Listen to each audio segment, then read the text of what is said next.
I remember the day Prince Duma came to rule the great village of Ada. Everyone thought it would be a time of celebration, but it became something far worse than any of us could have imagined. My name is Kofi, and I was there when it all happened. Prince Duma wasn't like other princes. He was feared, even when he was just a boy. People whispered about him, saying his heart was as cold as the night. But because he was the son of King Ni, no one ever spoke out loud.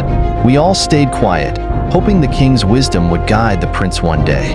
But when the king died, things changed. I worked as a hunter. My family lived on the edge of the village, close to the forest. I would hunt in the thick woods, where I knew every tree and animal. Life was hard, but it was simple, and we had peace. The first thing Prince Duma did when he became ruler was take away the peace. He raised heavy taxes on the villagers, demanding more food, more gold, more work. No one could rest. People who couldn't pay or refused were dragged away by his guards. Some were taken to the palace, others to a place in the forest that everyone called the Dark Grounds. Once someone was taken there, they were never seen again. I didn't believe the stories at first. It sounded like something only the elders would say to scare children into behaving. But then I saw it with my own eyes. It was a cloudy afternoon when the guards came for Kwame, my closest friend. Kwame was a fisherman, strong and kind. He had fallen behind on his taxes because the river hadn't given much fish that season. He tried to explain, but the guards wouldn't listen. I was nearby, walking home from the forest, when I saw the guards drag Kwame out of his home. His wife screamed, begging for mercy, but they pushed her aside. Kwame fought back, but it didn't matter. He was taken away like a criminal. I followed them. I knew it was dangerous, but I had to see where they were taking him. I stayed far enough behind, hiding behind trees and bushes. They took Kwame deep into the forest, far from where I hunted. The deeper they went, the darker it became, as if the trees themselves were trying to hide something. After what felt like hours of walking, we reached the Dark Grounds. It wasn't just any pit. It was wide and deep. There, in a wide clearing, was a pit, and I could hear strange sounds coming from it. Not animal sounds, not wind, but a low, eerie humming. It felt wrong, like the air itself was poisoned. The guards threw Kwame to the ground in front of the pit. He looked around, confused and scared, just as I was. Then, out of the shadows, Prince Duma appeared. His face was calm, too calm, as if what was happening meant nothing to him. He stood over Kwame, staring down at him like he was less than dirt. "Do you know why you're here?" the prince asked, his voice cold. Kwame didn't answer at first. He was too afraid. "You failed me," Prince Duma continued. "You didn't pay what you owed.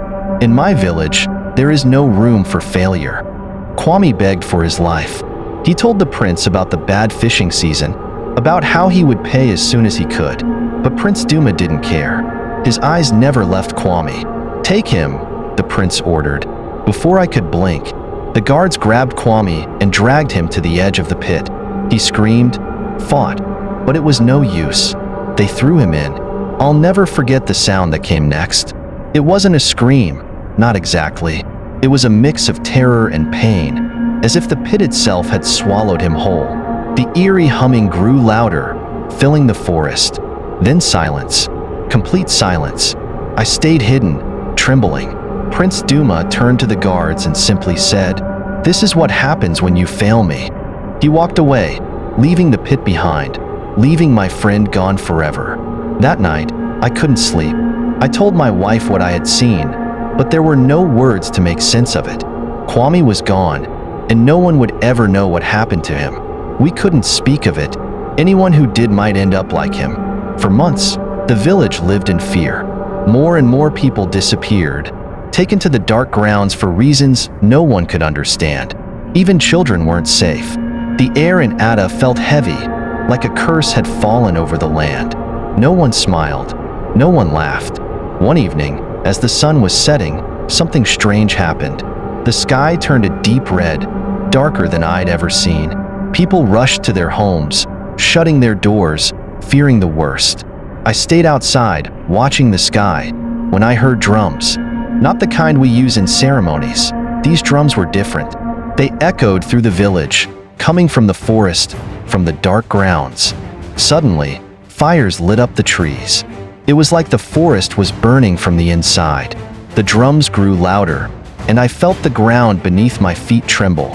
And then, as quickly as it started, the drums stopped. The next morning, news spread.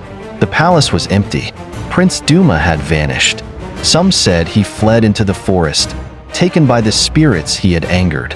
Others believed the pit had finally claimed him, just as it had claimed so many others. I don't know what happened to Prince Duma. Maybe he was swallowed by the same darkness he unleashed on us.